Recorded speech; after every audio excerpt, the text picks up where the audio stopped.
Hello guys, അപ്പോൾ നമ്മൾ ഇന്ന് ഉണ്ടാക്കാൻ പോകുന്നത് ഒരു ചിക്കൻ റോസ്റ്റാണ്. ചിക്കൻ പൊരിച്ചിട്ട് റോസ്റ്റ് പോലെയൊക്കെ ഉണ്ടാക്കാം. ഇതെൻ്റെ ഓൺ റെസിപ്പിയാണ് കേട്ടോ. എനിക്ക് ChatGPT പറയുന്ന റെസിപ്പിയാണ്. അപ്പോൾ നമുക്കങ്ങനെ തുടങ്ങിയാലോ. അപ്പോൾ ആദ്യം വേണ്ടത് മഞ്ഞൾപ്പൊടി, കുറച്ച് മഞ്ഞൾപ്പൊടി ഇടാം. അതിനുശേഷം എരിവുള്ള മുളക് പൊടി, പിന്നെ കാശ്മീരി ചില്ലി പൗഡർ, ലേശം കുരുമുളക് പൊടി, പിന്നെ ലേശം ഇഞ്ചി വെളുത്തുള്ളി പേസ്റ്റ്. ഇതിൻ്റെ മെഷർമെൻറ്റ്സ് ഒന്നും എനിക്കറിയില്ല, ഞാൻ ഡിസ്ക്രിപ്ഷൻ ബോക്സിലിടാം കേട്ടോ. പിന്നെ ഇതിലേക്ക് കുറച്ച് ലെമൺ അങ്ങോട്ട് സ്ക്വീസ് ചെയ്ത് ഒഴിക്കുക. അതിനുശേഷം നമുക്ക് ആവശ്യമായ ഉപ്പിടാം. ഞാൻ ഫസ്റ്റ് ടൈമാണ് ഇത് ഉണ്ടാക്കുന്നതുകൊണ്ട് എനിക്ക് ഇതിൻ്റെ മെഷർമെൻറ്റ്സ് ഒന്നും അറിയില്ല. അപ്പോൾ ഉമ്മാനെ കൊണ്ട് ഉപ്പുണ്ടോ എന്നൊക്കെ നോക്കി ടേസ്റ്റ് ചെയ്യിപ്പിച്ചുകൊണ്ട് ചെയ്തത്. ഇത് നന്നായിട്ട് അങ്ങോട്ട് കുഴക്കുക, കൈ കൊണ്ട് തന്നെ അങ്ങോട്ട് കുഴച്ച് മിക്സ് ചെയ്യുക. ഇതിൻ്റെ മെഷർമെൻറ്റ്സൊക്കെ ഞാൻ ഡിസ്ക്രിപ്ഷൻ ബോക്സിൽ ഇട്ടേക്കാം. കറക്റ്റ് അറിയില്ല, എന്നാലും എൻ്റെ ഒരു പാകത്തിന് ഇട്ടേക്കുന്നത് ഞാൻ ഡിസ്ക്രിപ്ഷൻ ബോക്സിൽ ഇട്ടേക്കാം. വേണ്ടവർ ചെക്ക് ചെയ്താൽ മതി കേട്ടോ. നന്നായിട്ട് ആ കൈ കൊണ്ട് മസാലയൊക്കെ എല്ലാ ചിക്കനിലും കുഴച്ച് പിടിക്കണ വരെ കുഴച്ചുകൊണ്ടേയിരിക്കുക. ഈ കുഴച്ച ചിക്കൻ നമുക്ക് ഫ്രിഡ്ജിൽ മാഗ്നറ്റ് ചെയ്യാൻ വെക്കാം. ഒരു 30 മിനിറ്റിന് ശേഷം നമുക്ക് പുറത്തെടുക്കാം. ഇനി അത് മാഗ്നറ്റ് ആയി വന്ന വരെയും അതിന് നമുക്ക് മസാല ഉണ്ടാക്കാം. അതിനാദ്യം ഒരു പാൻ എടുക്കുക, സ്റ്റൗ കത്തിച്ചിട്ട് പാൻ ചൂടാക്കാൻ വെക്കുക. പാൻ ഒന്ന് ചൂടായി വരുമ്പോൾ അതിലേക്ക് വെളിച്ചെണ്ണ ഒഴിച്ചു കൊടുക്കാം നമുക്ക്. ഇനി അതിലേക്ക് നമുക്ക് സവാള ഇട്ട് കൊടുക്കാം. സവാള എത്ര എണ്ണം വേണമെന്നല്ല ഞാൻ ഡിസ്ക്രിപ്ഷൻ ബോക്സിൽ കൊടുത്തേക്കാം കേട്ടോ. ഇനി അതിലേക്ക് മുളക് ഇട്ട് കൊടുക്കാം. അതിനുശേഷം തക്കാളി ഇട്ട് കൊടുക്കാം നമുക്ക് കേട്ടോ. ഇനി ഇതിനാവശ്യമായ ഉപ്പും കൂടി ഇട്ട് കൊടുത്തിട്ട് നന്നായിട്ട് അങ്ങോട്ട് എല്ലാം കൂടെ വഴറ്റി അങ്ങോട്ട് എടുക്കുക. അതൊന്ന് വരണ്ട മണമൊക്കെ അങ്ങോട്ട് പോയി നന്നായിട്ട് അങ്ങോട്ട് കുതിർന്ന് വരുമ്പോഴത്തേക്കും അതിലേക്ക് മല്ലിപ്പൊടി ഇട്ട് കൊടുക്കുക.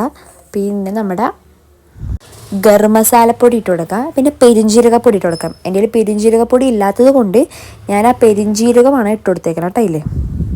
ഇനി അതിലേക്ക് ടേസ്റ്റിന് വേണ്ടിയിട്ട് കറിവേപ്പില ഇട്ട് കൊടുക്കുക. പിന്നെ നമുക്ക് ആവശ്യത്തിന് ഉപ്പിട്ട് കൊടുക്കുക. ഫസ്റ്റ് ഉപ്പിട്ടത് അതൊക്കെ ഒന്ന് വരട്ടി വരാൻ വേണ്ടിയിട്ടാണ്.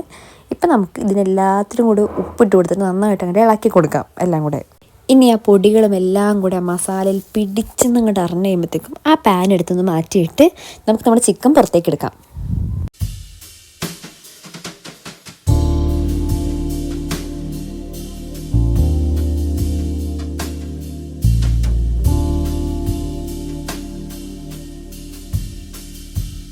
ഇനി ഇതും കൂടെ മാറ്റി വെച്ചിട്ട് വേറൊരു പാൻ അടുപ്പത്ത് വെച്ചിട്ട് അതിലേക്ക് ഓയിൽ ഒഴിക്കാം നമുക്ക്.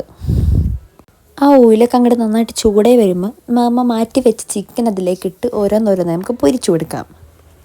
ഈ ഓയിലൊക്കെ നമുക്കൊരു പാത്രത്തിലേക്ക് അങ്ങോട്ട് മാറ്റി വെക്കാം കേട്ടോ. നന്നായിട്ട് മൊരിഞ്ഞിട്ട് അങ്ങോട്ട് മാറ്റി വെച്ചാൽ മതിയേ. നന്നായിട്ട് ഉള്ളൊക്കെ അങ്ങോട്ട് വെന്ത് പുറമേ അങ്ങോട്ട് കുറച്ച് ക്രിസ്പി ആയിട്ടിരിക്കണം. കുറച്ച് ക്രിസ്പി ആയാൽ മതി, നന്നായിട്ട് കരിഞ്ഞൊന്നും കളയരുതേ. അതിനുശേഷം ഒരു വലിയൊരു പാത്രം എടുത്തിട്ട് അതിലേക്ക് നമ്മൾ നേരത്തെ ചേർത്ത് വെച്ച മസാലകൾ അങ്ങോട്ട് ഒഴിക്കുക. ഞാൻ എക്സ്ട്രാ മുളക് പൊടി അങ്ങോട്ട് ആഡ് ചെയ്തിട്ടുണ്ട്, കാരണം കളറ് തോന്നിയില്ല. അപ്പോൾ എൻ്റെ മസാലക്കാണെങ്കിൽ എനിക്ക് എന്ത് ചെയ്താലും കളർ വേണ്ടതിന്. അപ്പോൾ ഞാൻ കുറച്ചും കൂടി മുളക് പൊടി ഇട്ടിട്ടുണ്ടായിട്ടാണ്. അപ്പോൾ അതെല്ലാം കൂടെ ആ ഒരു ഇതിലേക്ക് അങ്ങോട്ട് ഷിഫ്റ്റ് ചെയ്യാം. ഇനി നമ്മൾ അതിലേക്ക് കുറച്ച് വെള്ളം ഒഴിക്കുക. കുറച്ച് വെള്ളം മതിയിട്ട് നമുക്ക് റോസ്റ്റായിട്ടില്ലേ വേണ്ടത്, കുറച്ച് വെള്ളം മതി. പക്ഷേ എൻ്റെ അഹങ്കാരത്തിൽ ഞാൻ കുറച്ച് കൂടുതൽ വെള്ളം ഒഴിച്ചു. 2 ഗ്ലാസ് ഞാൻ വെള്ളം ഒഴിച്ചു. പിന്നെ പൊരിച്ച് വെച്ചാൽ ചിക്കനും കൂടെ ഇടാട്ടെ അതിലേക്ക്.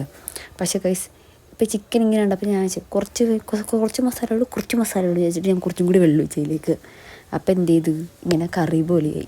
എൻ്റെ റോസ്റ്റാണ് ഞാൻ വിചാരിച്ചത്. എൻ്റെ സങ്കല്പത്തിനിടെ റോസ്റ്റ് ഇങ്ങനെയൊന്നും അല്ലായിരുന്നു. പക്ഷേ എന്തായാലും കറി പോലെ ആയിപ്പോയി. അപ്പോൾ ഞാൻ എന്ത് ചെയ്തു, കുറച്ച് മൂടിയൊക്കെ വെച്ച് നോക്കിയിട്ട് പക്ഷേ പറ്റില്ല, കറി തന്നെ ഇങ്ങനെ വെള്ളം പറ്റില്ല. പിന്നെ ഇനിയും പറ്റിച്ച വല്ല ഇറച്ചിക്ക് ഇങ്ങനെ അലിഞ്ഞ് പോകുന്ന പേടിച്ചധികം പറ്റിച്ചില്ല. ഇനി അതിൻ്റെ വണ്ടിയിലേക്ക് കുറച്ച് എണ്ണയും ഒരു ഭംഗിക്ക് വേണ്ടിയിട്ട് നമ്മുടെ കറിവേപ്പിലയും കൂടെ ഇട്ടാൽ നല്ല രസമായിരിക്കും കേട്ടോ. കാണാൻ ലുക്കില്ലെങ്കിലും നല്ല ടേസ്റ്റ് ഉണ്ടായി കറിക്ക്. നമുക്കിത് പൊറോട്ടയുടെ കൂടെയും അപ്പത്തിൻ്റെ കൂടെയൊക്കെ കഴിക്കാൻ നല്ല ടേസ്റ്റ് ആയിരിക്കും കേട്ടോ. ഈ കറിയാവുന്ന മാത്രമേ പ്രശ്നമുള്ളൂ, നല്ല ടേസ്റ്റ് ഉണ്ട് റോസ്റ്റ് അല്ലെങ്കിൽ കറി വയ്ക്കുന്നത്. അപ്പോൾ ഇത്രയേ ഉള്ളൂ. ബൈ.